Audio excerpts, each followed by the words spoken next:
నేను మీ వైవిజని విక్రమ్ టీవీకి సబ్స్క్రైబ్ చేయండి.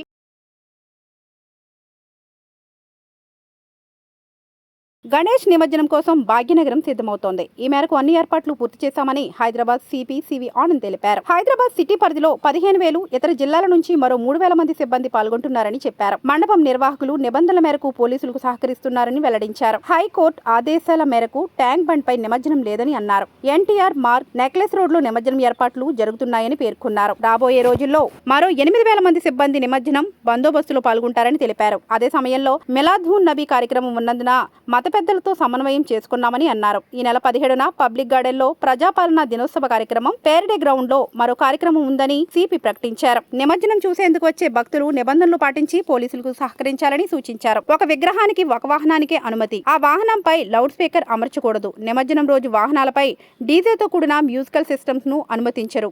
రంగులు పిచికారీ చేయడానికి కన్ఫెట్టి గన్స్ ఉపయోగించకూడదు.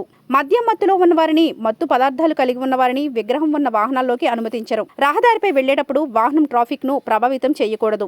విగ్రహాన్ని తీసుకెళ్లే వాహనం ఏదైనా ప్రార్థనా స్థలం దగ్గర లేదా ఇతర వాహనాలకు లేదా ట్రాఫిక్ అంతరాయం కలిగించేలా ఆగకూడదు. అప్పటి పరిస్థితిని బట్టి వాహనాల రాకపోకలపై పోలీసు అధికారులు ఆదేశాలిస్తారు. ఊరేగింపులో ఎవరు కర్రలు, కత్తులు, మారణాయుధాలు వంటి వస్తువులు, ఇతర ఆయుధాలు తీసుకెళ్లకూడదు. జెండాలు, అలంకరణ కోసం పెట్టే కర్రలు 2 అడుగులకు మించకూడదు. ఊరేగింపులో ఎలాంటి రెచ్చగొట్టే రాజకీయ ప్రసంగాలు, నినాదాలు, రెచ్చగొట్టే సాంకేతికాలతో కూడిన బ్యానర్లు ఉపయోగించవద్దు.